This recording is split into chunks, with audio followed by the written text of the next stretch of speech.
Hey there, comic friends. I'm Travis. It's the Comic Book Roundtable, and with me I have Russ. How's it going? Oh, I'm great. Yeah, we're gonna hear. We're gonna have a good time. We're gonna talk some comic books. Um, we didn't flip no coin. We're just gonna talk independent books, basically. Rez is a hater. She doesn't like anything that's got superheroes in it. So no Marvel, no DC.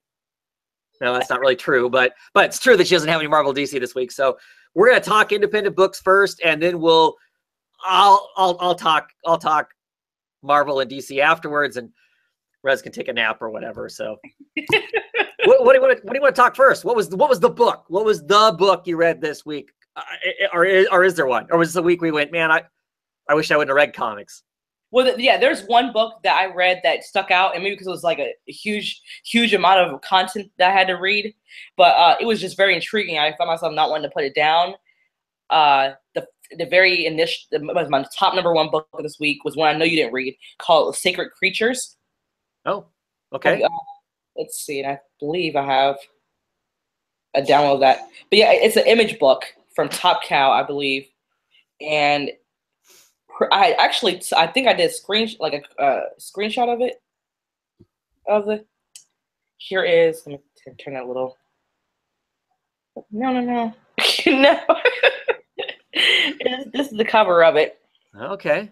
And I actually, what I did was I found some it was an illustration there that I thought was pretty interesting. But the story revolves around the cast members in here, or they call it the cast, but it's all the seven deadly sins.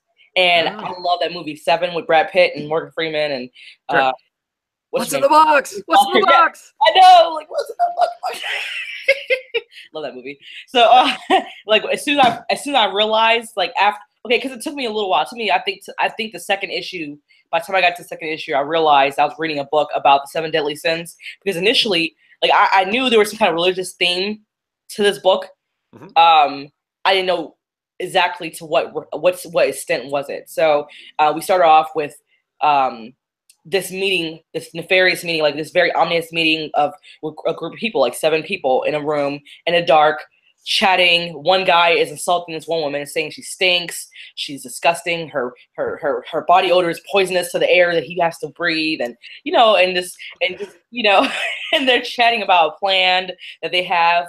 And then next thing you know, we go to this next character named something Miller is the main character in the book, and he has a pregnant girlfriend, and we start learning about him and his girlfriend and their life, and how the mother doesn't really like him very much. She feels like he's not really up to the same potential as her daughter. He doesn't really know what he wants to do in his life. He has to have a job. The daughter's pregnant, and we start seeing a plan set in motion. Like, it starts with the boy, with the young man going to an interview, or on his way to get the materials to actually prepare for this interview as a curator at a museum, because his major is arts history, and somehow that is foiled when he is getting into a cab with the books that he had to prepare for this interview. This woman, this very sloppy woman, touches him and tells him, "Oh, you look very tired. When you go home, go straight to sleep." And he just found himself really affected, where he just sleeps for 5 days straight, like just 5 days straight, and then gets up and immediately starts, having, obviously the worst time, because he misses the interview at this prestigious art gallery. And then he keeps encountering each different person, was it 7 deadly sins? So they're all like personified into like a human form, and he's starting to meet each one of them. So he meets, I believe, Greed, which is in the form of a young little boy, and he tells him, "Hey, I need you to do me a favor, and you can't refuse." So not really a favor, but he tells him, "You're gonna go ahead and you're gonna retrieve this ancient artifact of a knife, and then you're gonna kill someone with it, and then I'm gonna get you a second interview." And I'm like, that's not much of a deal, but the guy says, "Well, I really want that job, so I'll do it." So I'm gonna kill somebody. Wow. Yeah. I'm like, wow, how like, what a way to relinquish any scruples that you did have. Okay, so then he starts following along, and he finds himself compelled to do all these things that these 7 deadly sins want him to do, until we find that he ends up killing this angel, who is actually the guardian, the one who had kept all reign over these 7 deadly sins, right? These people. And now her son, who's a priest, the angel's son, who's a priest, now is trying to figure out how this has happened, why his mother didn't reveal to him that she's able to be killed, like what this artifact is, and it's just a whole bunch of chaos. But let me tell you, the whole entire time I just kept thinking it's like a whole like a mishmash mosh fusion of like that Tom Hanks movie. What was it? The one where he's like running around a museum and you know what I'm talking about? It's like a religious movie. I can't think of it right now. Oh, the Da Vinci Code? Here you go. Da Vinci Code is like that mixed in with Seven, mixed in with a few other things. Like we had this lady's Siamese cats. Like when they were getting in a fight, the son, the priest's son, when he's getting in a fight with someone else, they actually bust through the wall. And this, these other people in the hotel, she had like 2 Siamese cats, or like these little, what is this, little raw looking cats? Those cats don't have no skin. Those kind of Sphinx, yeah. Oh yeah, whatever. Those those cats. They one of the guys took the cats and turned them into like huge monsters of sorts. They were chasing them around town. And the one, his mother who died, she was an angel. When the guy Miller killed her under the command of the 7 deadly sins, he actually, when he killed her, she turned into her angel form. And when the detectives found her, she had her wings were spread out, like you could see it. And I was like, oh my goodness, like what's happening here? It's like all mayhem, destruction. Like I don't know what's gonna happen next, but it's really good. A lot going on. The first issue was 68 pages long. Wow. Long. I mean, like, and then the second issue was 42 pages, and then the next issue after that was another 42 or something. So I was like, I read a whole trade, but I really enjoyed it, all of it. Wow, cool. Really good. So if you like stuff like that, if you like Seven, you like religious stuff, and you like mixed in with the action, thriller, crime kind of thing, I like it. It was good. Yeah. And you like this. Sounds really interesting. Sounds like it'd be fun to read. So that's been out. That must be out for a while now, then, right? Yeah. Yeah. It's been out for a few months, I suppose, because it's out. But this is some of the illustration style. Like, I found myself looking at some of the illustrations and thought they literally copied. They copy actors' faces because reference. Yeah. Yeah, for reference. Because this guy, tell me that guy does not look like the guy from off of Lost Girl. Of a site, you remember Lost Girl, the show? Oh, sure. Detective that she's in love with. The werewolf, right? Yeah. It looks just like him, right? As soon as I saw it, like that's the Lost Girl boyfriend guy. And then and then also they had another guy who played Pride, right? He's the 7 deadly sin Pride. He looked like Digimon Hansu. He played Blood Diamond. He played in Blood Diamond, the role. He looked like him. I'm like, could they not be a little more original and make a face that was not like the actor? that I wouldn't like that. That would bother me. It bothered me too because I was like, okay, well, is this real? Is this like a TV show of some sort? Like I didn't know, because it's when you see somebody who looks just like an actor that you know. Right. You're like, okay, why? What do they know about this? Yeah. I mean, unless it's part of the story. I mean, if it happens to be that part of the story is the character looks like somebody in particular, and then it gets referenced in the story, I'd be fine with that. But otherwise, that would bother me. I don't really care for photo I mean, artists use photos for reference all the time to get shapes and angles and stuff like that, right? I don't have a problem with that. But where it's the kind of photorealism where it's drawn and it really does feel like they've literally redrawn the picture using whatever actor or actress is in the picture for it. I don't know, sometimes that bothers me. So yeah. Strange. Let's see what I want to talk about. I will briefly talk about Insects issue number 13. This is the final issue.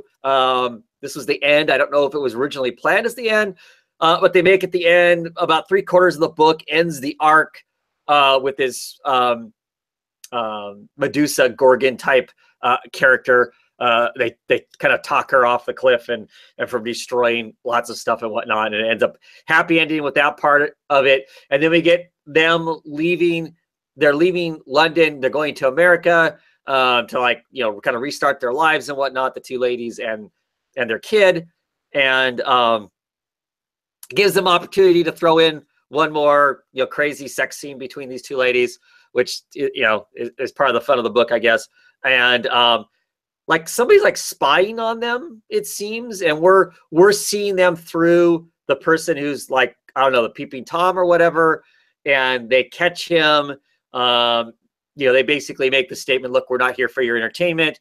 You know, we're not here to amuse you. You know, all the stuff that standard Edwardian type guys, you know, women are objects, that whole thing, that basically, you know, barking against that. And then they like poke him with a pin. And the last panel is like this kind of squashed butterfly pinned against the wall. So I'm totally confused by the ending of it. The disembodied voice has read this, and I asked her, so how am I supposed to take that ending? And she's like, oh, somebody's spying. I'm like, oh, that's fine, but what about this whole weird butterfly thing?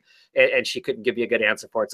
So I don't know, that part is lost on me. I'll ponder it. Maybe it'll make sense to me later on, but it was metaphorical enough that I don't get it. And maybe I just don't get it because I'm a dude and not a lady. I don't know, but I was confused by that part of it. But this is done now. You know, it's not a book I necessarily recommend it to anybody, but I found it interesting just to kind of read along. There were parts of it that were really good, and parts of it that were, you know, okay. But I guess if you like books with a little bit of sexy time in it between two ladies, there's definitely plenty of that throughout the book. So.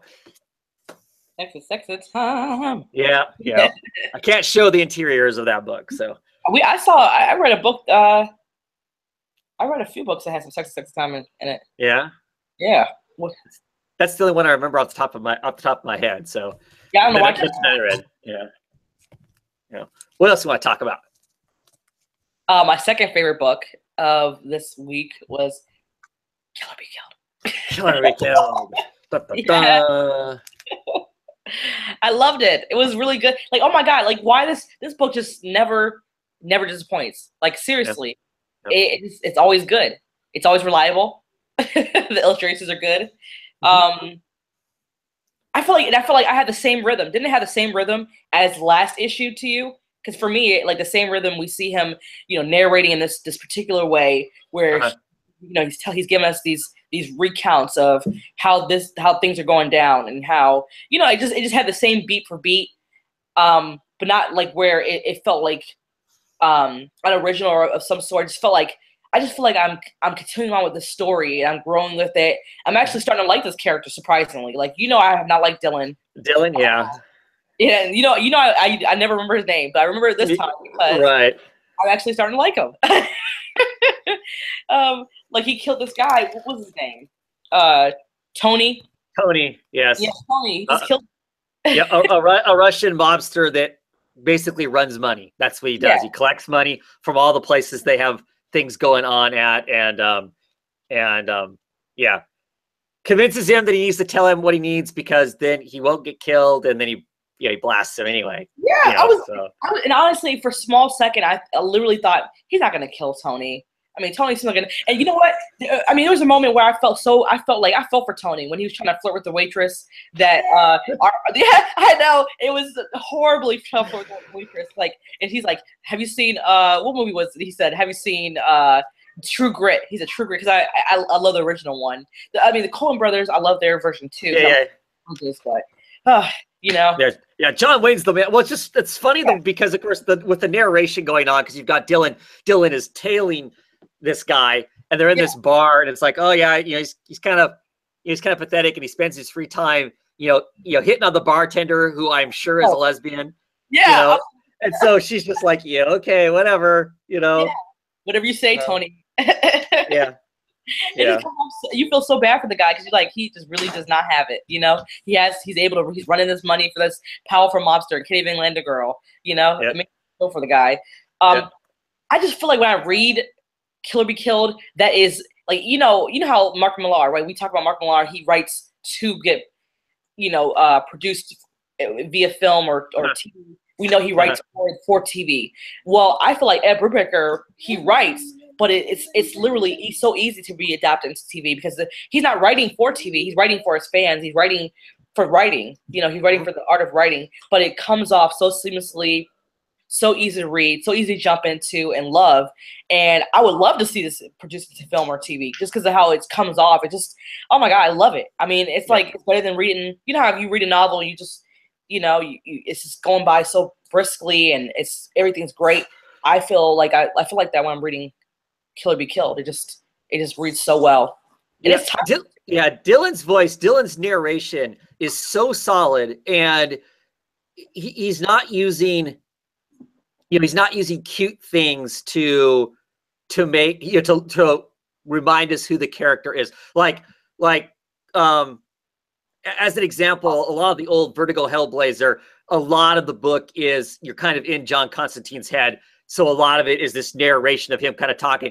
And of course he uses, Struth and, all this kind of, language to cue you in that, oh, this is John Constantine talking because he's this British guy or whatever and whatnot. And there doesn't seem to need to be that with Dylan. His narration is just solid of him telling you. And it's interesting because there's more narration now than there was at the beginning of the book. At the beginning of the book, he's fresh. It's all kind of this crazy stuff. It feels like the book is maturing and he's maturing. He, as we're seeing him do stuff, is becoming a little more savvy. He's kind of getting his shit together. And so that, and the narration has him kind of being that way also. I find that all of that interesting. One of the things I thought was strange was it felt like Dylan looked older in this issue.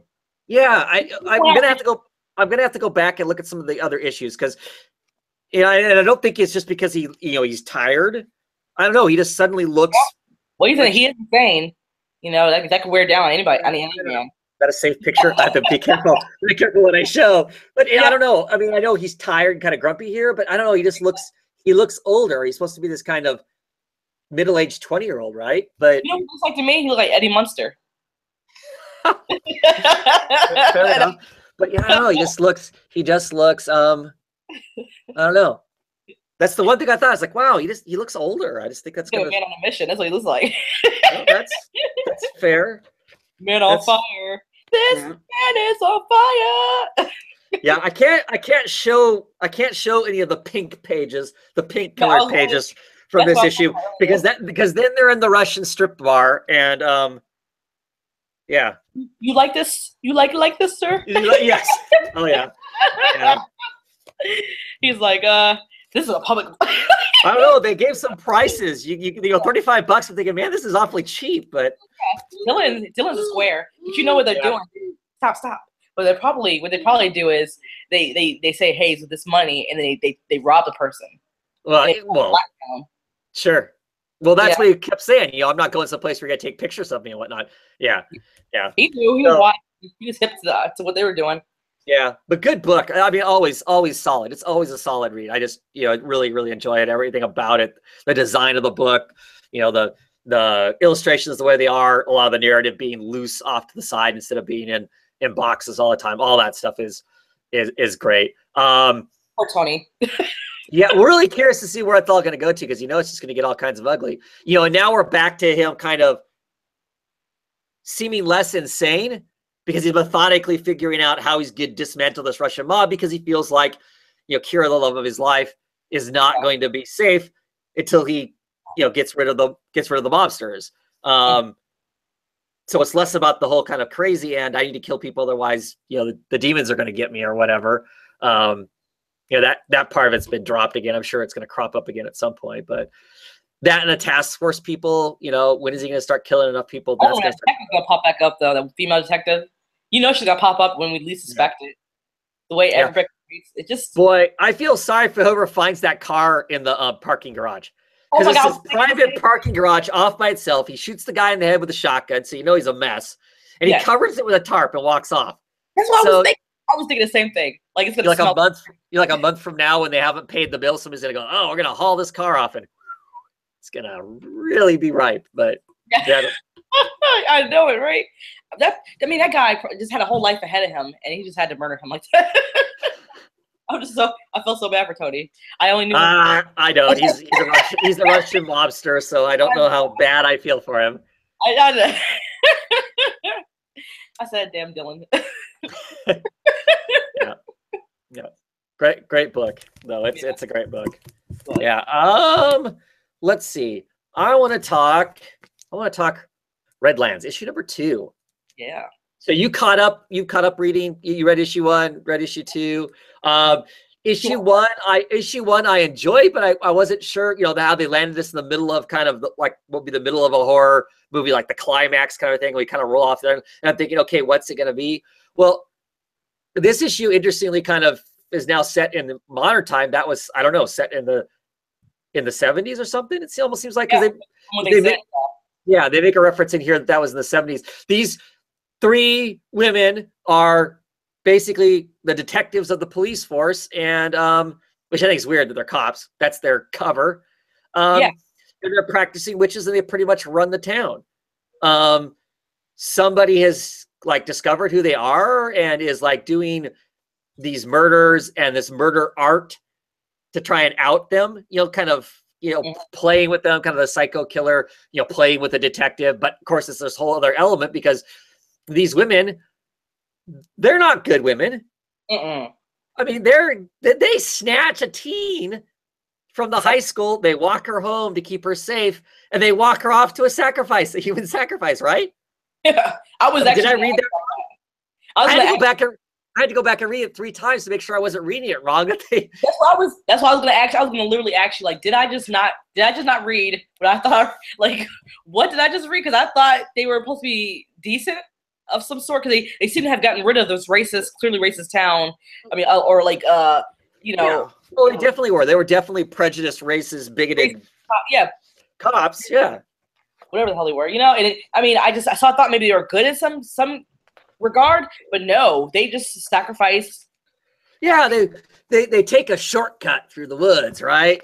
So, and then you get these I love these panels, that all dark, and then the lighting of candle, and it's lighting more candles, and some, saying some, some heebie-jeebie stuff there, and then pulling out this knife. You're thinking, well, but right here's the 3 witches, and there's our blonde high school girl sitting there in the middle of this circle, and then they have this knife, and then the next scenes we see is the well, I kind of will show this anyway. It shows the three witches rolling around having a good time, but I'm assuming the paint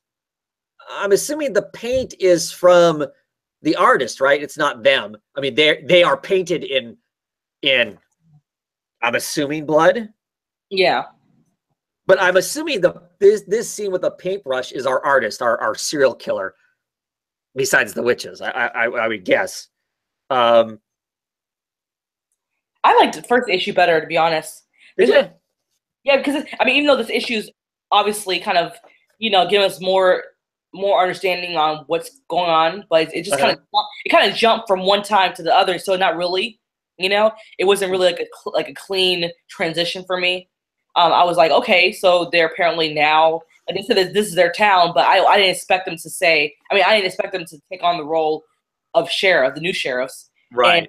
And, and take on the role as a detectives of some sort. So that was kind of strange to me. They didn't really explain that really well. And then we jumped to some serial killer of sorts, vandalizing different areas of the town, trying to expose them. And then him giving them a creepy call, or one of them a creepy call. Right. And clearly some of the town is in on them being like the guy who works the morgue is clearly, he seems to be in on the fact that they're witches. Oh, okay, yeah. You saw the end of the call. We got the guy Laurent from the prison when he was telling that son, Spot or Spike, whatever his name was, when he was making fun of him. We saw he was one of the ones that escaped out of the jail, out of the prison. Right. And at the very end of the book, he was calling one of those witches and saying, "Hey, you're gonna want to see this or something," or he's telling somebody they're gonna want to see something, and it was a young girl, her body, and somewhere in the boat. In the boat, was that her or was that something else? Or was I wasn't sure that was her. I wasn't sure that wasn't the next person that the artist murdered, because it is kind of looking at this picture. I mean, they don't look like they have breasts. That's my guess, because then the next panel it shows him like this is like a canvas. That's like the frame of a canvas. So I think this was the scene of him painting. I did like the back matter, the evidence where it's all these. Yeah. If you don't like art, I guess it's just a bunch of red blobs, but this is evidence. They're all a little different. I'm sure that Johnny Blair, the writer colorist for this book, had a good time just making this stuff up for as background stuff. I don't know. It was I was looking at that. I was like, I was trying to figure out like why what's going on, like what's overlaying, like what are they overlaying with the red? I was trying to figure out, because obviously that the overlay of whatever picture truly underneath, which it might be, another, I guess, hint to this being of murder detective, pulpish horror. Which I'm not 100% sure what it's going to be now, other than it's got these witches in it, and it seems to right now be kind of a murder mystery with this kind of odd side plot, kind of a thing. This odd premise with the who are, I don't know, are good guys or whatever. I don't think they're good guys though, but yeah, I know. So interesting. Yeah, I mean, like I said, it's really surprised me the whole, oh, you're conveniently her family's away, like off in Europe or whatever, and so it looked to me like they sacrificed that, because they comment at the beginning that they had to watch out because it was coming to a certain time and they needed a virgin themselves, and it was and so they're making virgins disappear, and now we've got this serial killer making people disappear. It's going to cause them problems. I mean, so they're clearly sacrificing a certain amount of the townsfolk for their own supernatural needs themselves. So the creepy ass guy, that creepy teacher who was coming on to her before she had. It was so disgusting. He's like, I mean, you can always come to my office. I teach you what the college boys like, and I said, this is Yeah, make your skin crawl reading it. Yeah, it sure did. Sure. Because I met someone like that. I'm just like, ugh. That's why it makes your skin crawl, right? Because we've all, I mean, yeah. Yuck. What else do you want to talk about? Let's see. Well, hold on a second. So, what do you think of Redlands so far? 2 issues in. To be honest, like I said, first issue was pretty decent. It had its weirdness, but I like it just turned it completely around by second issue. So I'm so unsure.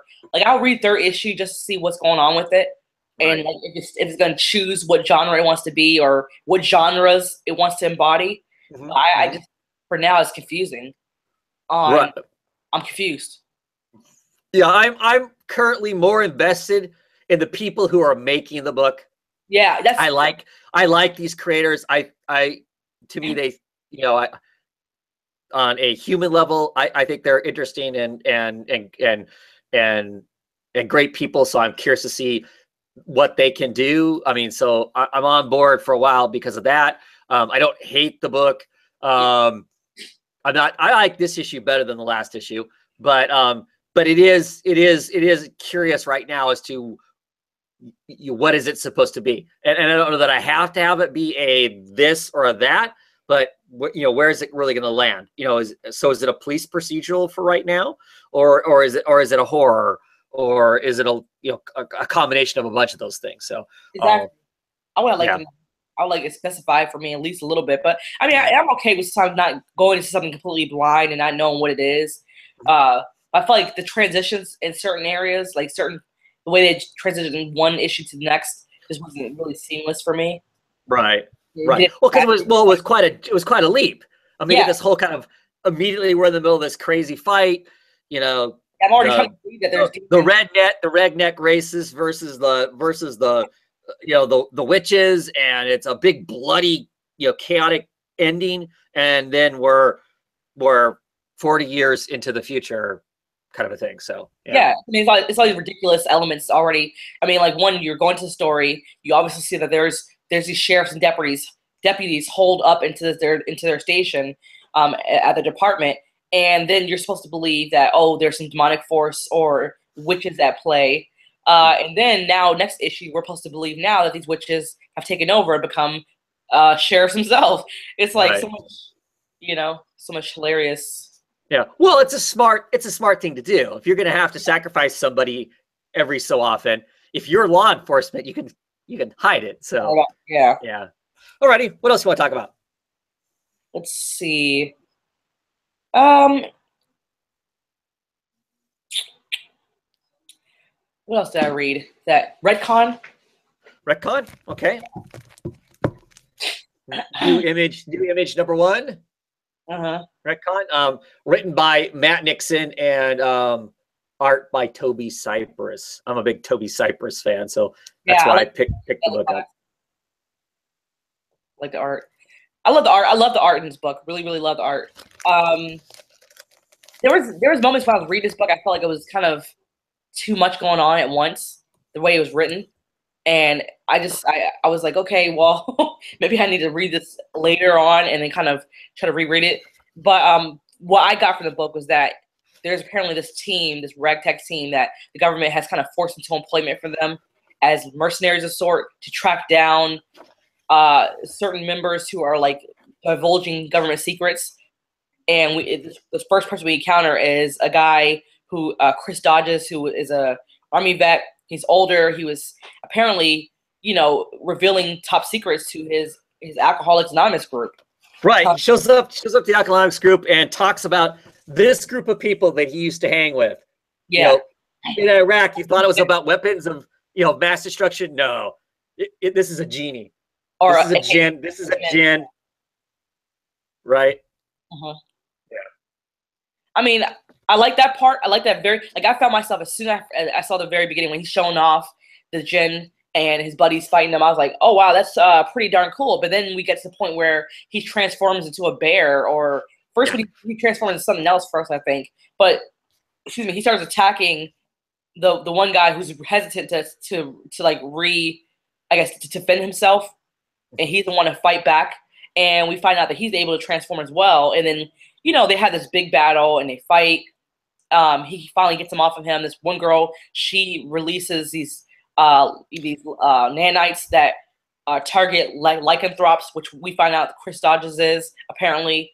And then when he's dying in the guy's arms, Chris reveals to the guy that apparently they know the same woman that has branded them with these tattoos that's all over their bodies. So they're connected in some way. And then it skips to this plot where this one guy is apparently trying to take over somehow. He wanted Chris dead. But I was kind of confused when we got to that point. I didn't know what was kind of happening there. I just saw this one guy's mouth bubbling and he fell over, he killed over. And then we see this one guy just immediately, dethrone the guy pretty much. And I'm like, and then we also see that one girl, the one who released the nanites, die, I believe, or get shot. Right. I was confused about what else was transpiring. Yeah. So that's kind of the premise. The beginning of it is narrated from a guy's perspective who has some magic sigils tattooed on him, and he can Hulk out, gets these magic demon arms, and he can punch through tanks and all that kind of stuff. And he's the one that gets in the brawl with the werebear, the guy that's the werebear. So it's this kind of supernatural occult, military spy kind of a book is what it is. So the beginning of it's narrated through him. He's hesitant. He wants to be a good guy. He's not really military. He's just in for this for now because he's going to get something out of it at the end of it. His partner is somebody who can possess people's bodies. The blonde that's walking around is not actually the guy. The guy's just using her body. Does not seem to care. He doesn't care about murdering people. They're supposed to kill everybody in the at the Alcohol Anonymous place because they've all seen this picture. So they're going to kill them all, kind of thing. This guy with the demonic arms he's actually a decent guy, and he's like, no, we don't have to kill everybody. He's trying to chase everybody away, and he's trying to catch the werebear guy without killing him. Yeah. Yeah, I remember that person. The person that's the possessed woman. She's gonna blow the place up with a bomb. So there's all this kind of chaos ensues around that. Before the werebear guy dies, because he gets tore up with the nanites, and that's why he's foaming, because the nanites are attacking him and killing him. Oh no, the throne guy. I know what you're talking about. Yeah. But on his deathbed, he gives the whole I know you have the tattoos because you do, because of this woman kind of thing. I think that's now where the guy with the demonic arms is going to go.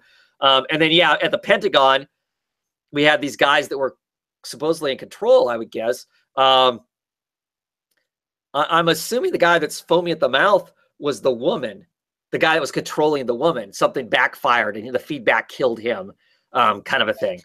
See, I was trying to figure.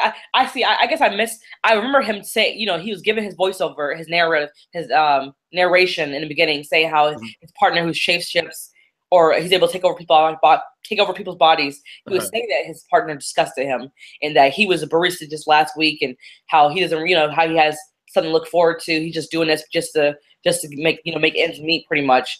But I guess it didn't register that he took over the blonde's body. I don't know why I thought that he was the blonde. Yeah, but, I mean, he was an but not really. Right. Yeah. And then ultimately the people at the Pentagon, they can manually control the bomb, and they set the bomb off, and it blows the whole, you know, boom, blows the whole place up. But our guy with the demon arms is invulnerable, and so he survives the blast. Right. And then we're left with this at the very end. We're left with you know, we see a little bit of some of the other guys that were in that picture. I'm assuming that's the guy with the cybernetic limbs that was in that picture. You know, clearly there's some chaos going on as far as that goes. And then we get that picture of, is this Lydia? Is this the tattoo lady? That's Lydia, the tattoo lady. Yeah. So I enjoyed it because I like the art. I like the trippy art. I like, you know, Toby Cypress's art for that. I like the idea of, well, I like the idea of like a supernatural, you know, kind of a cult team kind of thing. That's why I read, you know, Hellboy and the BPRD and stuff like that. So, you know, so that's all right up my alley. I'm really excited for the next issue because I know, because the reason it's called Retcon is because they're literally going to, in comic language, you know, like when they change reconnaissance. Well, it's that, or in comic book terms, it's also retcon is when you like totally change the way a comic is written, or decide that Captain America now wears green instead of blue, and blah, blah, blah. You know. So right. So they're going to retcon this story as it's happening. So I think the art is going to change fundamentally in the next issue to something a little different. The story is going to be told in a different kind of a way, because this is kind of playing with the idea of what happens if, excuse me, what happens if reality is retconned while stuff's happening. So that's another element that's going to be in the story that I'm, you know, that I'm curious about. Like I said, I really dug it. I dug the art. I just, like I said, I pick up anything that Toby Cypress does because of the art purposes, you know, first and foremost. And then I just kind of go along for the ride and the trippiness of it. And if it's going to be a story that's got kind of trippy, weird stuff in it, Toby Cypress is great. I like it because he draws people when it's just two talking heads. He draws them relatively, you know, conventional to look like a normal person. And then as soon as the action, you know, as soon as it becomes kind of an action kind of a thing, then it's less realistic. It becomes more of kind of a strange, fluid, kind of a thing. Things are out of proportions and that sort of stuff. It just adds to a dynamic that I think is really, really cool in the book. So, yeah, I really dig it for that. Alrighty. I want to talk about The Damned. This is issue number 4 from Oni Press, from Cullen Bunn, Brian Hurt, and Bill Crabtree, guys who did Six Gun. That's where I know him from. That's their claim to fame for me. So in issue 4, if you didn't know a lot about Eddie, if you hadn't read the trade that came out before this run started going and whatnot, and I haven't finished that yet either. But by the end of this, I don't know. The main character of the story is Eddie. I don't know how we're supposed to necessarily. He's not a sympathetic character. I mean, he's a kind of a backstabbing, kind of a person. I mean, maybe he has a code of ethics, but he really splits hairs on who he's promised he will help and who he hasn't. Saying he'll help somebody is different than promising to help somebody. So if he hasn't promised, he doesn't necessarily going to. And he kind of stabs his buddy in the back by the end of this issue. But I really love Brian Hurt's style of art. His kind of he's a cartoonist, I guess. You know, he doesn't draw, you know, for necessarily for realism, but I just really like his work. He fills the page. His panel work is good. It keeps things moving. When there's action scenes, the action scenes are exciting.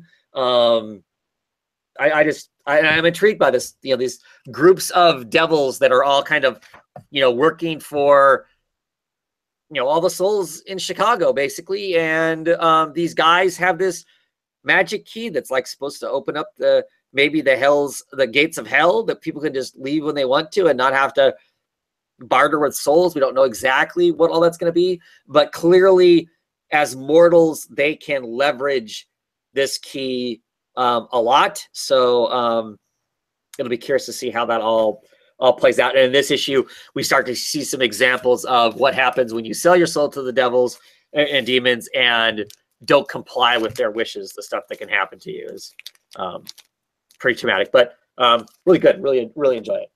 Really enjoy it. What else do you want to talk about, Rez? Let's see. What else comic did we read? Did I read that you read? I don't. Winnebago Graveyard? Yeah, you know, I really like that one. I liked it. Well, yeah. I'll wait and see how I like the end. But I have to say, one thing that I like about this book, this title, is that it reminds me so much of Silence. Was it The Hills Have Eyes? Yes. Kind of thing. Like, it reminds me of The Hills Have Eyes. Like, like the illustrations, the grotesqueness of people's expressions, the craziness of people getting attacked and killed. I mean, all of it. Just really, like, I actually have watched a movie a few months ago, and I just keep, I get that same feel whenever I read this. I liked the beginning of this issue, but then it just felt rushed towards the very end, and it just felt like the climax was just like, oh, okay, that's it. Yeah. It just felt like, it just felt like a B movie towards the end. I kind of felt like that's what it was. I mean, so if you dig late 70s, early 80s-ish kind of horror movies, Hills Have Eyes, you know, that's that sort of thing, those classic, the townsfolk are a bunch of Satan worshipers and they're going to get you, you know, they slowly whittle the, you know, the college kids down to one or two. It's 100%. That's what it is. You know, this is issue number 4. This is the final issue. It was 4 issues. And I don't know, to me, it ended exactly like those movies did. The climax, you know, they fight the townsfolk or whatever, they get away, but do they really, you know, by the end of it, kind of a thing. So those kinds of movies aren't necessarily my bag. So did I super love this? No, because that's not necessarily my kind of horror. But I appreciate it for being that. It towed the line of that very well. Story-wise, most of the art-wise, I really like this artist. I really like Sampson. Some of her art is really good, and some of it, I mean, to be honest, it falls down in places.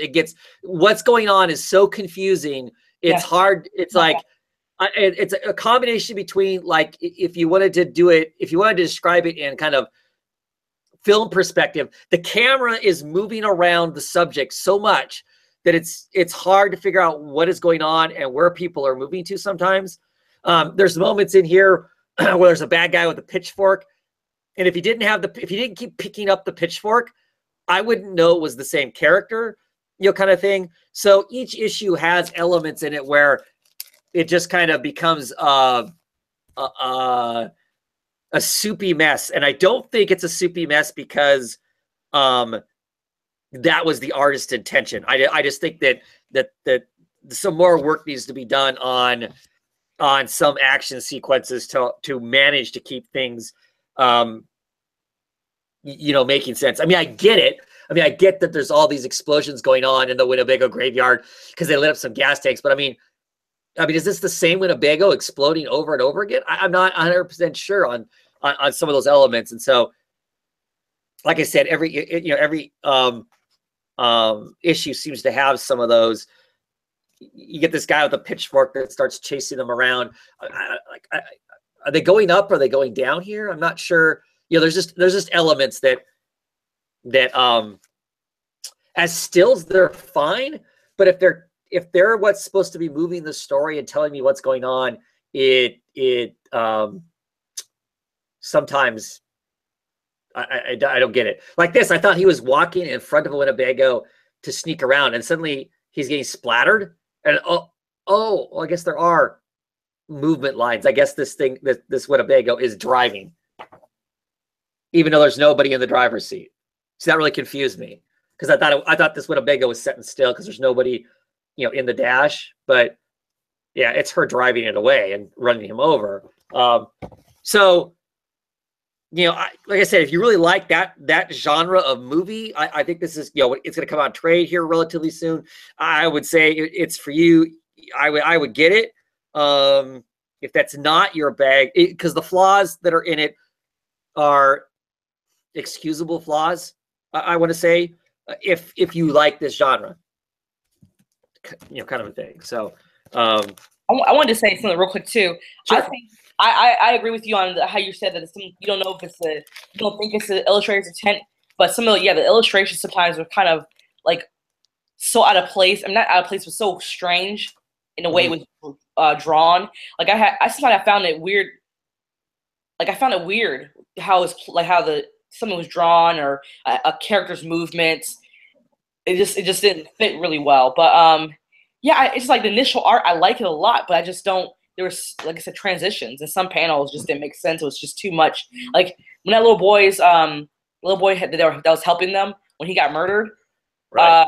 It was like I kind of felt like the impact of us caring about it as much or being shocked by it was not really there, because there was some confusion prior to that with the way things were drawn.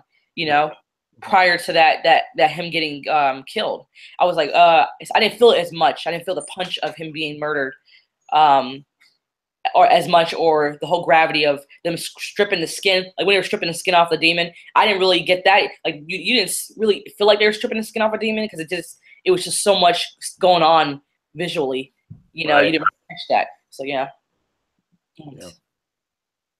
Yeah, so I guess a mixed bag on that. So yeah, for sure. Let's see. What do I want to talk about? I'll briefly talk about Black Science issue number 31. So everything's kind of, you know, coming to a head here. Grant doesn't have his intelligence anymore. So you know, when they start explaining the science of how they can stop this infestation from happening, well, that's a mouthful. You know, he has to kind of like, you know, okay, now dumb it down for me, you know, kind of a thing.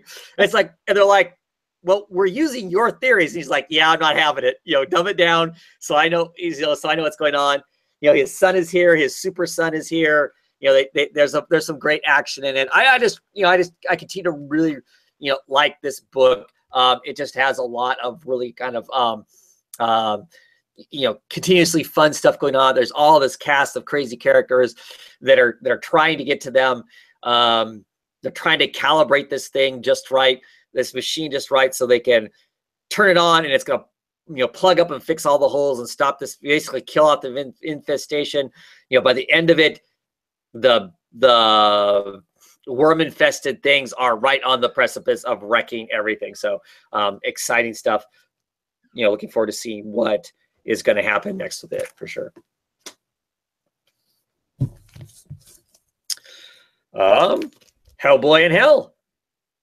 Oh God, how did I forget this book? How did I forget it? Oh yeah, so this is number one. This is number one of the Cult Intelligence. It kind of sets up. Yeah, they're down in Australia, and it's going to be an adventure in Australia, kind of thing. Your typical fun kind of setup. They just happen to be in the right place, at the right time. Some weird crap's going on. You know, there's these mythical bombs, and they're trying to figure out what that's about and whatnot. So, you know, the cool things is the one shot that came out last month, I believe. That character is now, you know, in you know, with them. That African American guy is now with the crew, so we'll get to see some of that. There's actually two plot lines going on here while Hellboy is down in Australia. Professor Bartholomew and Sue are in England, and they're checking out some stuff there. So there'll be all kinds of fun stuff going on. Yeah, But, I'm about to read that after we get off because I know I was supposed to read that. Yeah. I've been trying to make sure I read all Hellboy that comes out these days. Okay. Yeah. I mean, nothing extraordinary about it. It's more of the same kind of stuff. If you like it, you like it, and if it's not your bag, it's not your bag, kind of a thing. So yeah. Anything else? What else? Anything? Yeah. I read two other comics. I know you didn't probably read or anything, but it's a book called The Realm. Oh yeah, that just came out this. Yes, new #1, and I enjoyed it. You know, it was okay. It wasn't bad. It's dealing with magic, from what I'm understanding, medieval kind of. I guess not characters, but you know, I guess beings, otherworldly beings from medieval times somehow transplanted to this time. It's put in a post-apocalyptic setting, and there's zombies too. Ah.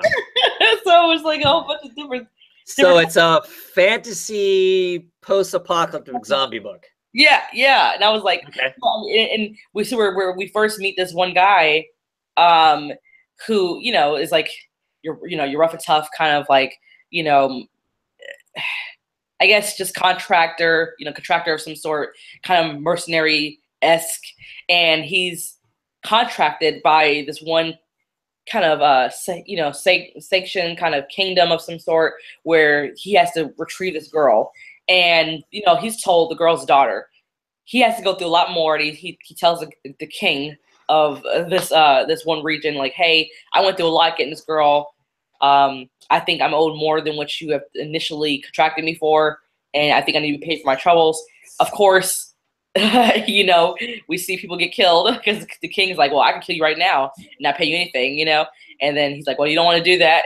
And then he starts killing people in the kingdom. And then next thing you know, the girl that he had delivered to him just kills the king, and then gets on the throne and tells the guy, the contractor, she's like, hey, next time you come through, you're gonna have to pay a toll. And but it was crazy. You could tell they had bonded throughout their trip because he pretty much prompted her to kill that guy, and so he was wishing her luck. He was like, well, I wish you luck and hope hope everything goes well for you. And then she's telling him right as soon as she steps in the seat and sits down that he's gonna have to pay a toll next time he comes through. He was like, well, you'll fit right in, I suppose. And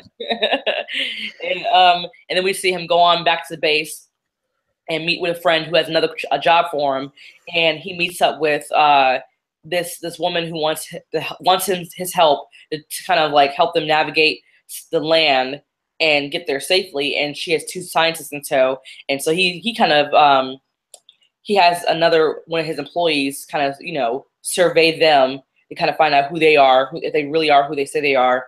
And then we see him go off in a room, and we see that he has some kind of magical spell or something of some sort that's attached to him, because his whole body turns into some kind of like creature. And it's like, and he's reminiscing on a picture from back in the old days when he was, I guess in the military or something. So I don't know what's going on with that, but I'm looking forward to seeing the next issue to see what that means and what it is. But the first 3/4 of the book was pretty intriguing until we got to the very end, which was a little bit confusing. Because I mean, we had this one guy killing like these gargoyle-looking characters, and then we had the one main character who's like a magical monster of sorts, maybe, or I don't know. And we have another guy who's like Ronan. I don't know, the guy from Guardians of the Galaxy. He looks just like him, and he was overtaken by some kind of, I guess, old demonic god or something, and so just a whole bunch of magical elements, but then the zombies and then all the other stuff mixed in too. Or gargoyles. Okay. I didn't pick it up because I don't know, it takes a lot for me to, in my old age, to get into fantasy books. So I don't read a lot of them. I mean, basically, it's like 7 to Eternity and Birthright is about where I'm at. I'm invested in those. Unless something looks exceptional, I don't pick up new fantasy comics, so that's why I didn't pick that up. It sounds interesting. I mean, it sounds like there's a lot more going on than just it's unique for sure in its approach. I liked it. I think second issue kind of flesh out more on what I'm supposed to expect with the story, but I could see it being a pretty decent read. Yeah, cool. Speaking of Birthright, this week Birthright did come out. It's the fantasy book that I basically read. This is issue number 26. We had this kind of back and forth between Mikey and the hero of the book and his grandfather, of grandfather trying to get him to remember what happened when he reached the Lord, the evil king, and was about ready to kill him. Something happened. Clearly he failed. What really happened and whatnot. And it doesn't work out. And we find out that, Mikey has been locked away someplace, and they're taking him to they're in our normal world, and they're taking him up to Scotland because there's supposed to be like a little sliver of magic up there that they can use to hopefully take care of Mikey, get the nightmare that's in him out, and see what happens from there. So it'll be really interesting to see that. So now it's really kind of the family, Mikey's family, trying to function with each other. They've been, year plus of kind of hating each other because of them thinking that the father killed Mikey and all that kind of stuff and whatnot. Brennan, the younger brother, has been kidnapped, by the evil people. We got a brand new baby there, Mikey's brand new baby. His wife, who is, of course, from this fantasy realm, is there kind of operating, trying to operate as a normal person. Really kind of fun, interesting stuff. The Branson artwork continues to be just, brilliant with, Lucas colors. Your standard big giant, fantasy scene. This is in the fantasy realm where they're battling lore and whatnot. So you get some great, pretty traditional looking, fantasy realm type, art kind of stuff and whatnot. But I really always like the fine line work that goes on in this comic and the art and whatnot. And of course, as always, Mikey just has a big old badass beard, so you got to like him for that. There he is punching an ogre through the face, right through his head. Yeah. So no, like I said, I really enjoyed it. It's really interesting. I'm intrigued to see where it goes. This is the beginning of a new arc. Looks like there's gonna be some new adversaries in it. They're on this train rolling up to Scotland, and they're like, it looks like by the end of the book, it looks like there's a it looks like a paramilitary group is checking out the train and figuring out how they're going to get on the train to get at this family, to get at Mikey and to get at the family and stuff. So curious to see where it goes. What else? You said you had one more you want to talk about? It wasn't that really that good, so no. Yeah. Okay. Well, I think that's it for independent books this week then. The only independent news I can think of, I don't know if you read Rumble. Did you read Rumble? I haven't. Trade. Okay, so Rumble has been, there's like 3 trades out, I think, total. It's been on a big long break. I hear it's coming back in December.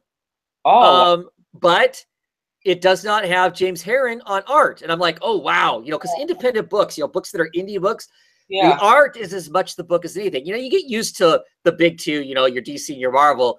It's a carousel of artists, so you just kind of, they all ape each other to some degree, drawing Batman and Superman and Spider-Man, whatever. But I'm kind of like, wow, a different artist. It's Dave Rubin's going to be on it. I like Dave Rubin because I liked his art. I liked his art and Ether, and recently we saw him in Black Hammer, but I don't feel like his art fits really well with Rumble per se. Well, what's interesting is I saw he's got some sample pages. You can probably find them on the internet. So what he's done is he's staying true to James Herron's character design, but clearly he's not going to, he says he's not going to ape James because that doesn't make any sense. He's going to do his own thing with it, but stick to those designs. I mean, so, the Scarecrow gods, Rathcroft's going to look the same, and our characters are going to look the same, but be different. So I don't know how I feel about that. I'm excited. I like that artist. He's a great artist. I mean, he's somebody like, oh, if there's new books coming out, he's on. I'm intrigued to pick them up because of his art style. But But it's so weird because, like I said, we've got, you know, what, 15, 20 issues of you know, Rumble being what it is, and it feels like that's James's book. I don't know what happened. I don't know why he's not continuing with the book. I have no idea. You know, I get the same feel, to be honest, when I'm looking at this. Yeah. I mean, I'm gonna give it a try. You know, because I read it. It's really good. I like Dave Rabin, but yeah. Yeah. Yeah. It's just really weird because, I mean, like I said, it's an independent book. You're so nailed into it being a particular artist, and if that artist leaves, does that change the whole vibe of the book? I feel like it's almost going to. So, like I said, You remember Red Queens? Remember Red Queens? How they? Oh yeah. Oh yeah. So I mean, yeah. For me, it killed the book. Yeah. And I know why it happened. I don't have a disagreement with why the artist was gone and whatever, but it completely changed the book when the artist. I mean, because art is a huge part of comic books. It really is. And like I said, especially with independent books where it's, you know, unless the book is designed to have new artists coming on the book all the time, it develops a feel and a vibe, and it is suddenly, well, can you imagine somebody else doing the art for Kill or Be Killed? No, don't want to imagine it. I know, right? They better let me know before they do it. Right. It doesn't, right. Get our approval. Yeah. It just doesn't, it doesn't work, kind of thing. I mean, that's why I don't complain when these books take really long breaks. Like if they have to have a 4-month break because people need vacations, they need to recharge, they need to get caught up so they can, you know, go back on being consistent monthly. Yeah. Cool. You know, cool. That makes way more sense than, I mean, you're reading Black Magic, right? Greg Rucka. Yeah. Nicholas Scott. I've missed an issue or two, but yeah, I read. Well, but I mean, so they took that big long break, right? Because they went and did Wonder Woman for a year. Yeah. Can you imagine if they just went, oh, well, Nicola's doing that. We're going to hire, I don't know, somebody else to do the book while Greg keeps writing it, and she'll come back a year from now. Yeah. No, it doesn't work. The book is the art. I mean, it's the art. So I don't know. How do you feel about stuff like, for instance, we both read what's it, the DC book, Mother Panic, Control, and Shay the Changing Girl. So you know how sometimes they have guest artists and stuff like that. So if they approached it in a way where it was guest artist or rotating artist, would you be more accepting of it opposed to just outright? Right. Well, right. An example of that is 7 to Eternity. Yeah. It came out last week. And Joe Opinia's back on the book, but the 2 issues before that had James Herron doing the art. Well, for that story, they did kind of a side story. I mean, it was still part of the plot, but it was kind of off to the side. So it was still jarring, but not so jarring because it was telling this kind of thing over here. It wasn't the main characters doing their thing. That's the way they kind of dodged telling some of the story, but not making it so jarring. I don't know, because Mother Panic's the only one of those 3 books where they have an art. I mean, all the rest of them just get delayed if the artist isn't caught up. Mother Panic's the one that has 3 different artists on it, right? It's got Tommy Lee Edwards, it's got Sean Crystal, and it's got JP Leon doing the artwork on it. And whereas I think Edwards and Leon's art is close enough together that it doesn't feel too disruptive. Yeah, I like Sean Crystal's artwork. I really love Sean Crystal's. You know, I like his more. But, right, but it changes the flow of the comic for me. It does, but it's a nice change up for me sometimes because it takes you out of it a little bit. And you're like, whoa. Yeah. Because the trippy, weird symbolism crap that goes on in that book. When Sean does it, it's so liquid that it feels way more confusing than when the other 2 do it. The other 2 do it feels like it's like a projected still that's in the background that I can look at and go, I wonder what that means. Whereas with Sean's, it's kind of bled into whatever's going on more. Yeah. And so then it's like, okay, is this really happening? Or is it one of those weird images in the background? So it gets that part of it that gets a little confusing for me. So, I don't know. My preference would be that it would be Tommy Edwards all the way through, that he would never get off the book. I mean, that's my preference. It's the reason why I like Crystal so much too, is because I feel that Violet is even more like I feel her angstiness, the angstiness that she carries around even more, the aggressiveness. I feel even more with his illustrations because he's more of a because he's more of a cartoonist, and so facial expressions are heightened. You know, they're not ridiculous, but they're heightened, so you really do get all that read. Whereas the other two, she's very much more straight. She's much more straight mouth brood. Yeah. Yes. Yeah. But so like I said, you know, I'm gonna get it. You know, when it comes out, I'm gonna get it because I like the story. I like John Arcudi. I think he's an excellent writer. I'm really intrigued by this really bizarre story. So, you know, so I'm gonna get it. But it just feels weird to have something that for a year plus was this person. They shared creative rights on the book and whatnot, and now suddenly somebody else is doing it. I don't know if, you know, I have no idea. Maybe Herod's sick of it, you know, kind of a thing. Whereas, okay, now like Copperhead, right? Yeah. So it had one artist on it for the first year. He's done. He wants to go get a paycheck, so he's off to another work where he gets paid up front, kind of a thing. The new artist that's on the book basically apes the original artist. He tries his hardest to look like the original artist. So it doesn't seem very disruptive. It's not as good, in my opinion, but it's not horribly disruptive. But I don't know. I dropped it because the art didn't feel the same to me. It was just it was similar in a lot of ways, but not enough to where I felt like I wanted to continue on. Like I think the first when they brought it back, I read the first 2 issues, and I was like, yeah. And it doesn't. It isn't as good. It isn't as good because, like I said, I almost feel like maybe the book would be better if they would have just gotten a whole new artist and did their own thing with it. You know, made sure the characters were still recognizable. But instead of making it look like a weak version of the artist that was on the book, make it look like something else. I don't know. So that's just kind of a weird. But you know what, too? I think it puts pressure on the artist, the new artist, to try to mimic someone else's stuff. I feel like that stifles their creativity in so many ways. And you have they're just there as a hired gun then. Instead of their creative process being part of it, they're just a hired gun to like a lot of the big 2 comics. You know, they're just there going through the motions of what they need to. Not to say that the big 2, they don't care there. They do. But I 100% know there's a difference between when I'm working for myself versus when I'm working for the man. You know, there's a difference. There just is. Yeah, when you have a system or some sort, like when it's more of a big chain, more so. But so you know what? Speaking of John Arcudi, when are we going to see some more Dead Inside? Because yeah, right. I'd like to see another. Right? That should be coming very soon. I don't know if we're gonna see more. Are we gonna see more of that? We were supposed to see a volume 2 of that. Really? Well, that's cool. I look forward to it when it happens. I love that Dead Inside. I loved it. It didn't come out the way I thought it would. Like it started off like I really honestly didn't know what I was expecting when I first read it. First issue. Goodness, I love me some John Arcudi. So I'm gonna support it for sure. I like Dave Rubin.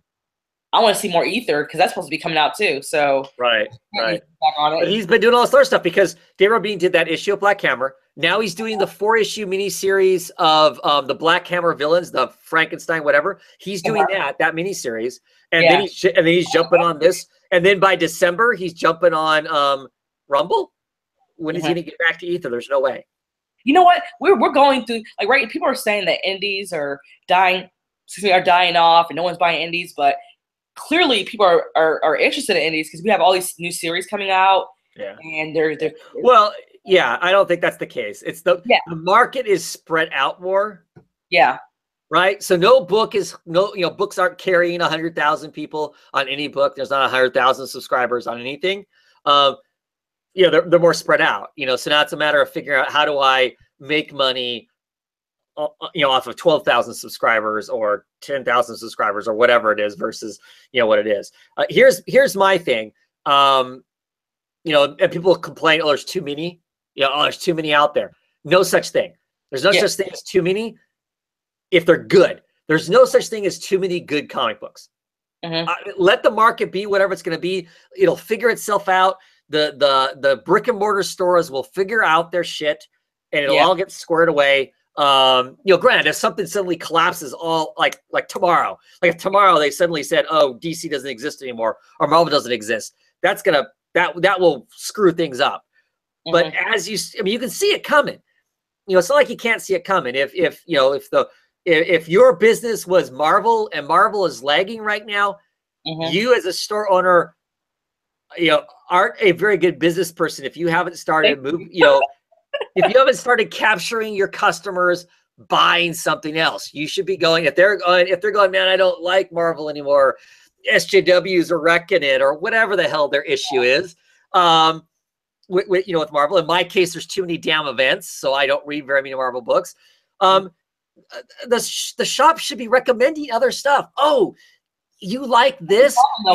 Hey, this book is kind of like that, but it's its own little kind of cool thing. Check it out, So, well, you say these people, they get like it's quite a few people I follow on Twitter, and this one guy was like, indies are falling off. No one's buying indies. The one guy who subscribed to all the indies, he's no longer a customer anymore, and so it's in the shelf.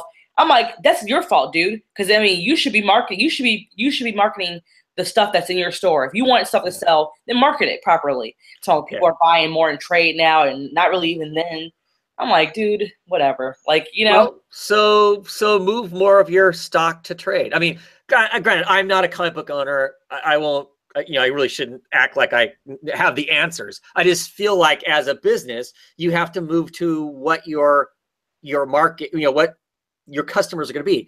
Okay. Are they truly disappearing because they're just going, I don't care about comics anymore? Or are they shops that are accessible to some people too? They're not really inclusive. Sure. Well, that's a whole other problem. I think that's really what the issue is. These comic stores, they fan out so much, they fanboy so much out for just Marvel and DC that they make it so like what if, some girls or women, usually they walk into a comic shop, they don't know anything about Marvel. Rez, women don't read comics. Come on. No. I'm saying they'll go in and they'll be like, oh, DC, sure. Marvel, can I read something else? Is more starter. I don't want to jump in. Like, I remember my first time in a comic shop, and I was a little bit taken aback, not intimidated, but taken aback that, well, this book is number 500. I don't want to start at 500. I want to start at the beginning. So, that would be a comic owner's cue to kind of steer them towards an indie book, because usually you have the lower numbers. You have the number 1, 4, 1 to 8 or something like that. Is more reader friendly because it starts at the very beginning. It's, you're more than likely to have that in stock than have the number 1 issue of X-Men book, Sure. For sure. So, for sure. Yeah, I don't know. I just feel like some of these comic shops don't. I mean, I know for a fact a lot of the comic shops I've gone to are not really friendly to women, let alone people who are new to comics. Well, new to comics, it doesn't have to be women. I mean, women's one thing, but just new to comics. If you're new to comics and come in, there's plenty of these stores that, they give you a litmus test if you can't. That's exactly what they do. You can't answer how many Spider-Man there are, or who all's been Batman. That's you're not worth their time, which is insane.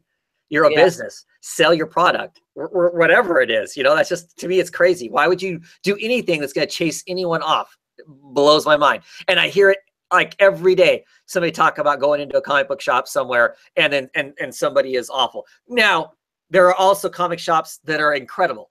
You go in, and the people are beyond awesome. So, just got to weed out the bad guys. That's what it really comes down to, whatnot. So, but my new shop that's basically in my area, nice, friendly guys. I don't know how they are with new customers. When I came in, clearly I was a new customer, but you're not bragging, but you don't have to talk to me very long before it's clear that I have an understanding of what I want and what I don't want in comics. So there's, for them, there's not really something to sell me, kind of a thing. I'm interested in this. Do you have it? I want it. Otherwise, whatever kind of a thing. But they're still really cool guys. They're really friendly guys and whatnot.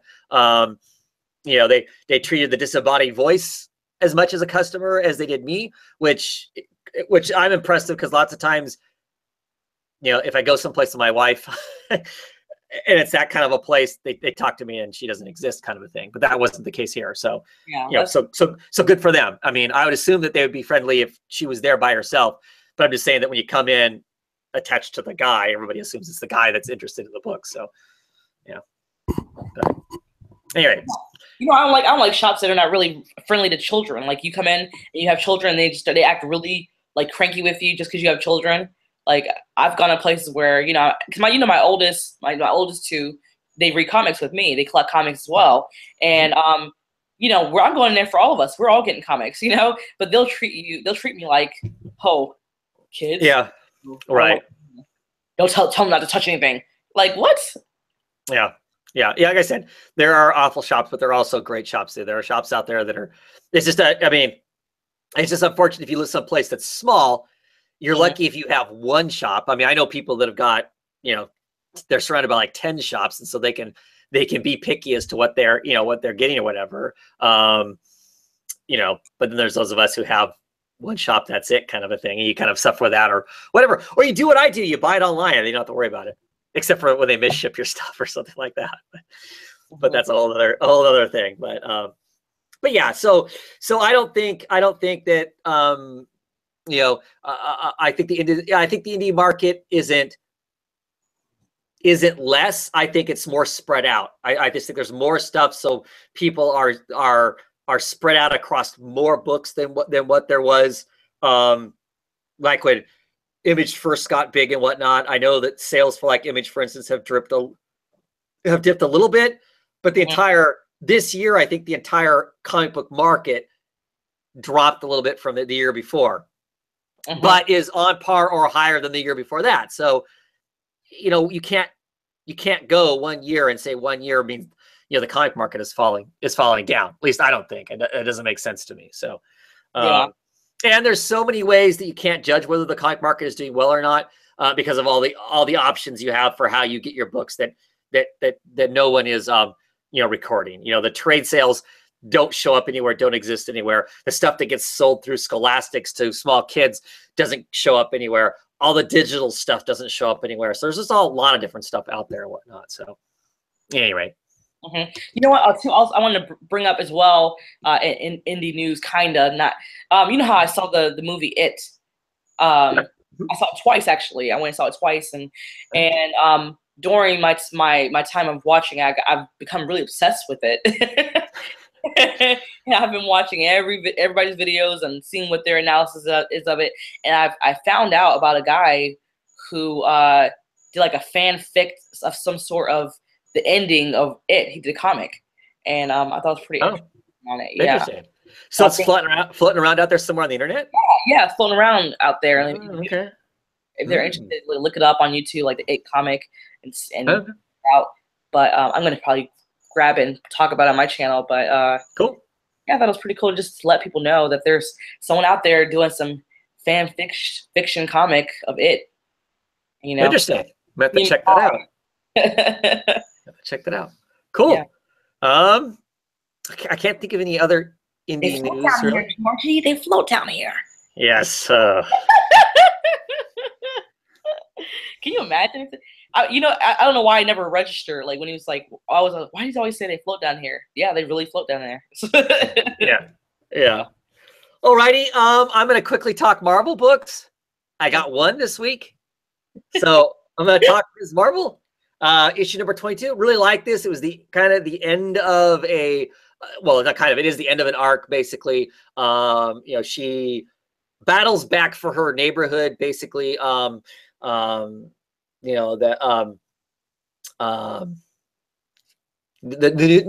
real citizens of New Jersey march and chase off the people that kind of usurp the government and were trying to gentrify this part of Jersey and stuff. She had revealed herself to this villain character who ends up, once exposed, he's really no longer a villain. He stands down through most of it. So I don't know if they'll ultimately end up being friends, because they were kind of friends, but not really friends. I mean, he was the jock and all this different stuff, and they operated in completely different social circles. But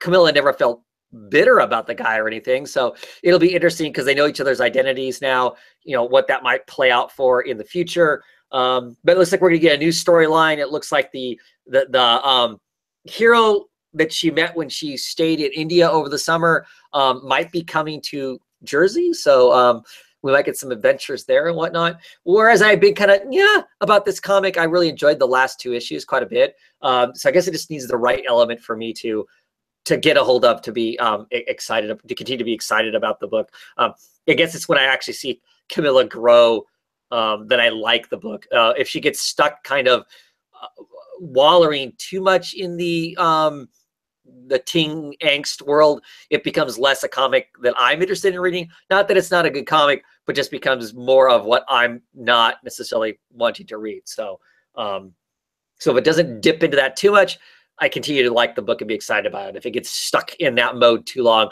then I start to have less interest in it. So that's my Marvel book.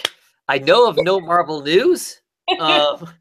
So yeah, I'll move on to DC books. DC. I'm like a DC girl. The last issue of this arc of Wonder Woman, Heart of the Amazon, I really did not like this. By the end of it, it was hard to read to get through this last issue of it. The dialogue and characterization is a bit stilted for me. The art was, kind of okay. It wasn't really exciting, kind of meh. I just didn't really dig it. I'm glad it's over with. Somewhat curious to see what the next arc's gonna be like. I think I've purchased most of the next arc already. I'm really looking to see what the solicitations are going to say, what's after this one, because the story that's coming is telling some piece of the Dark Side War. I didn't read any of the Dark Side War, so I don't know what any of that's about. So I don't know that I'm that excited one way or the other about that aspects of it. So I'm kind of looking forward to seeing what's after that. And if it doesn't sound interesting or doesn't have interesting people doing the work, I'm probably done with Wonder Woman, which is unfortunate. I really like the character, but twice a month for a less than mediocre book, I can't justify doing it. There's too many other cool books I could read instead. So I'm not going to just hang on for just the character. I'll wait for something good to happen to the character again, and I'll be back.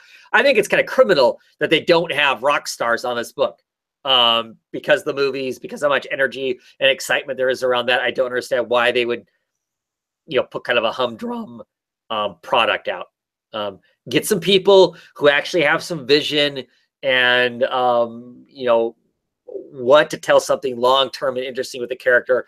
Get them on the book and let them do something with it, as opposed to this kind of weak sauce attempt at a superhero book. So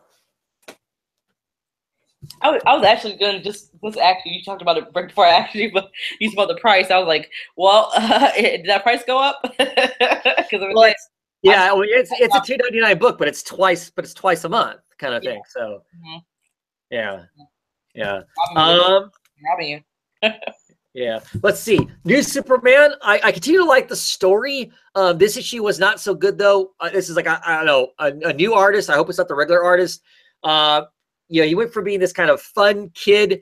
The art in here makes him look more like a football player and a trucker having a bad day. So I'm not, I don't know.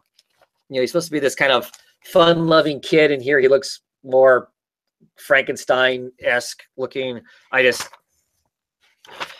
was not pleased with the art in it at all. It just kind of really shut the book down for me. There's a couple other places I can't find it right offhand. I mean, this is a cool panel, double-page spread with some of the action going on. You've got the Great 10 and the Justice League of China fighting the Suicide Squad and this other anarchist group. And so that part was somewhat cool, but yeah, it's just rough. It was rough. The art made it really rough. So they tussle with the Suicide Squad a little bit and then win in the day. And yeah. I don't know. And then it ends, the last page has them someplace completely different. He gets pretty beat up, and when he wakes up and he is in 1937 for some reason. So we'll see how that goes, because Chinatown, they're in Chinatown, 1937. So Chinatown in 1937, at least in the United States, was not always a real pleasant place. Clearly a minority in the United States. So I'll be curious to see how that story gets told and what's going on with that. So it'd be somewhat interesting. Red Hood and the Outlaws, issue 14. we now have Super Genius Bizarro. So I liked this issue. Clearly, by the end of it, it's already showing that it's only a matter of time before he's not going to be Super Genius Bizarro. So I don't know if they're building up all this cool stuff so they have all these toys to play with. After Bizarro goes back to being the old Bizarro self. This had a different artist on it. It did not have Dexter Soy on it, so I don't know. I'm kind of concerned about that. I really liked him. He's a great kind of 4-color superhero artist. This was less than as far as that goes. So I hope that's not going to continue to be the case. Maybe just for these Bizarro Reborn storyline, possibly.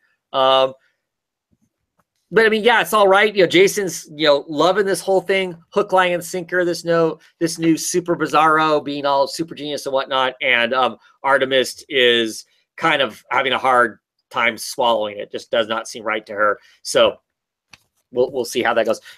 Not a bad book. Continues to be mostly really fun to read. So cool that it's maintained 14 issues of it hasn't blown up on itself yet, considering who's doing the writing of it. Batman Detective Comics, a marginal Clayface story, still not the Clayface story I want to see. I don't think we're really going to get a Clayface story before it falls into the whole Tim Drake coming back shenanigans, which I don't care about because I'm not a Tim Drake fan, as anybody who watches my videos knows. There's a little bit of Clayface drama in this, but whatever. A little bit of anarchy drama in it too. That's kind of I don't like the characterization of some of the characters in this. They have Harper basically working alongside Anarchy, which I don't. I mean, I understand the help the people out aspect of it that she might buy into, but I just can't believe that she would buy into the anarchy aspect of it.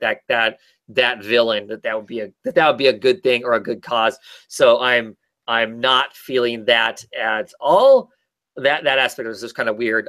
So I kind of feel like they've kind of thrown Harper Row under the bus. They introduced her as this kind of new, female character within the Bat universe. Maybe he's going to be a sidekick. Ends up deciding she's not a sidekick, but they still use her. They still have her around. I don't know. I just feel like they should do better. Just because she doesn't want to be a superhero doesn't mean she should be a dummy though either. So I don't know about that as far as that goes. I need to jump back into that book. I did kind of enjoy seeing trying to figure out what was Spoiler going to do next. And sure, and she's kind of on the same path. I mean, they come to some levels of stuff. I mean, she finds out that Anarchy was behind helping create the victim syndicate. Mm-hmm. And because that one victim syndicate person, really damages Stephanie. Mm-hmm. And she was kind of maybe falling for Anarchy, thinking, hey, he's a good guy, and I really kind of like him, and maybe we'll have some kissy face moments and that sort of stuff.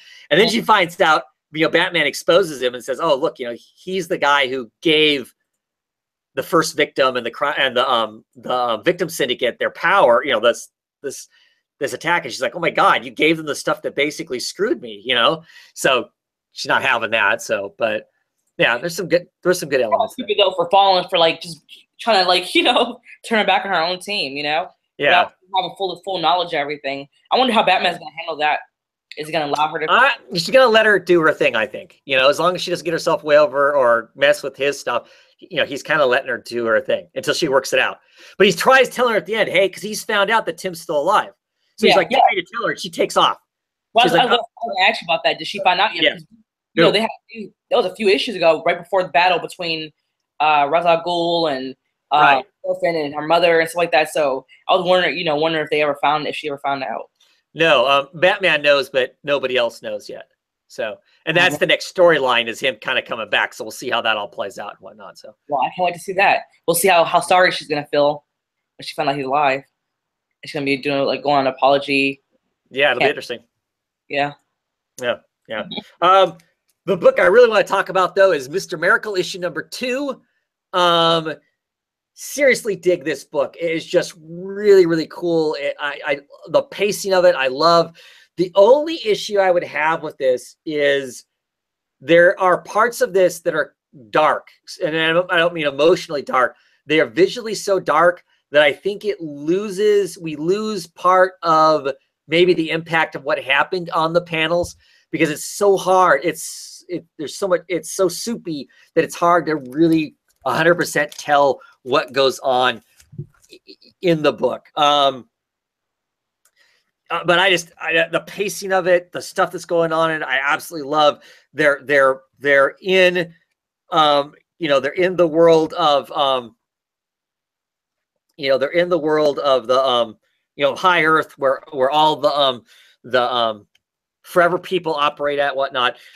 They're being attacked by the troops of Dark Sides. They're battling stuff, so it's just, to start out with, it's literally just page after page of him battling parademons and being told by Orion, you need to go here and fight these guys. So he goes there and fights those guys. Now you need to go here and fight these guys. So it's just this constant onslaught of him yelling for New Genesis and battling guys, for New Genesis and battling guys, until they're just exhausted.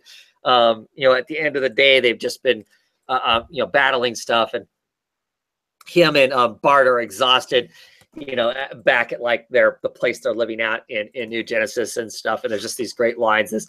Like I said, the pace of it. They meet Orion. Orion is the new High Father. And he's like their peer. But now that he's the new High Father, he's reinstating old rules that most people didn't follow with his father. So now they have to bow. They have to call him High Father. That's all that stuff. And it's just this really uncomfortable, it'd be like basically like you're kind of, if one of your siblings you didn't really get along with all that well, suddenly became the king, and now suddenly you have to bow to him. It's just kind of really uncomfortable. And there's some really great moments with that. But like I said, towards the very end of it, I think there's supposed to be some really impactful stuff. And it's just kind of hard to tell 100% what's going on. There's this candle at the very end flickering down, and it's just hard to tell what's going on. It's just too dark, too many browns to really, I think we lose some of the impact because of that, but still just really excellent.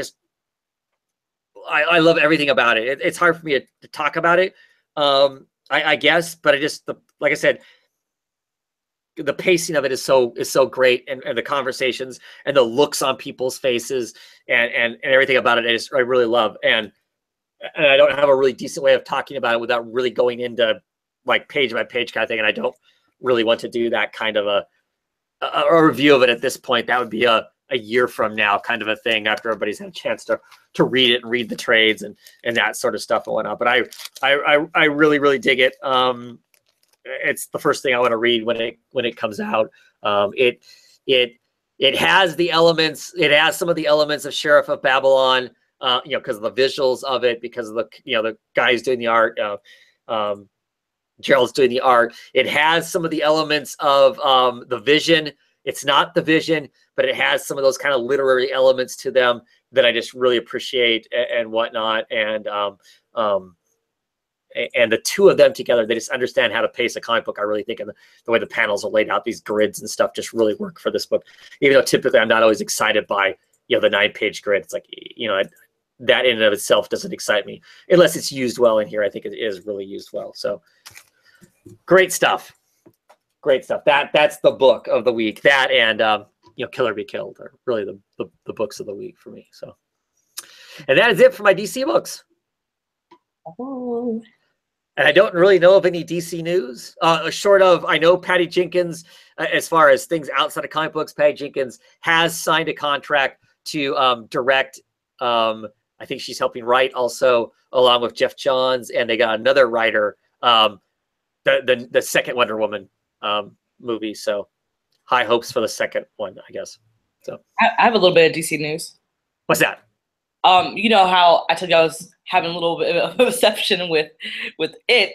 Well, the actor Bill Skarsgård is kind of being pitched as the new reincarnation of possibly the Joker. You know how Jared Leto is not gonna. You know how they're kind of want to. He's kind of blackballed at the moment as the Joker. Yes. I mean, no actor would want to act with him on that show. So I wouldn't think. Yeah, so they're gonna Really?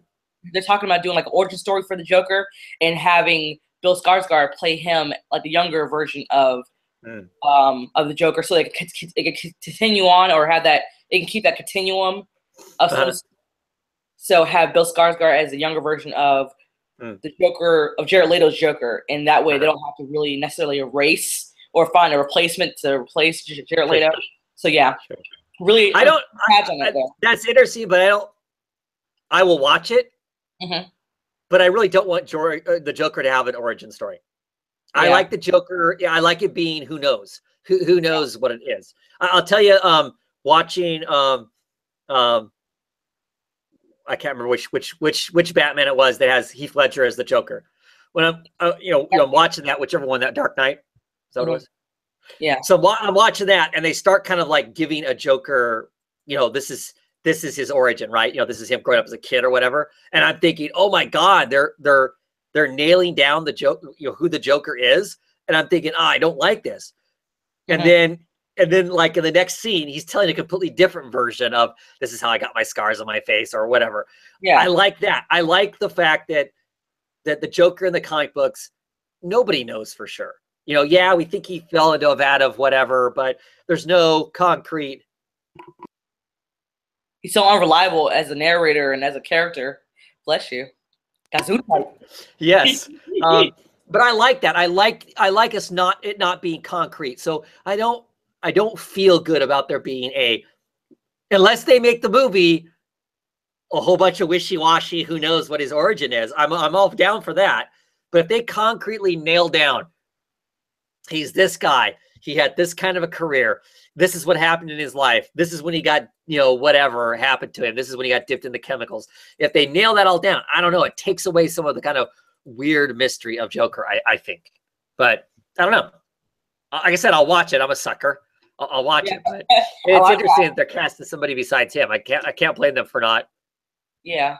Well, Bill Skarsgård's performance in It has drawn a lot of attention to him. So now they're in talks of saying that he will possibly play, that younger version of Jared Leto's Joker. So I'm excited. I mean, because he does look somewhat similar as far as, I guess, facial recognition is concerned, a little bit, kind of, not really, but enough, I suppose, for Hollywood. Right. I like Bill Skarsgård. I like the Skarsgård family, especially Stellan Skarsgård. I don't know if you still have, if you ever decided to tune into my favorite show, River. I've watched that. I watched it a long time ago. Oh, you better watch it, because I'm about to say. Yes. Oh yeah. Yes. So I love you some Stellan Skarsgård, and so whenever I see him, in a movie, I'm like, yes, or a show. So yeah, I like the whole family. They're working hard family. I'm all about good stuff. They do good stuff. So, well, cool. Well, anything else we want to chat about, or are we done for the night? I don't know about any other indie stuff or DC stuff or. I can't think of anything either. So I guess we'll call it a night. Thank you once again for coming in and talking comics with me. Yay, I love it. Hopefully we'll do it again next week. And who knows? Maybe we'll have somebody else on the book. I'm starting to twist some people's arms, so hopefully we'll get some get some other people on. They've got stuff going on. Their personal lives clear away. That Sergeant America, with his private peanut. I don't know how long that excuse is going to last for him to not be on the show. That's kind of. I mean, you have to recruit a private peanut. The kid's like 3 or 4 weeks old now, so you can just sit her down somewhere. It'll be fine. Exactly. Right? Free comic, right? Yeah. Sure. He's got cats. The cats will take care of the kid. It's all fine. At any rate. So with that, we'll call it a night. Hopefully we'll be back next week. Thank you everybody for watching, that watched now, that watched later on. Always appreciated. And we'll catch you next time. Bye.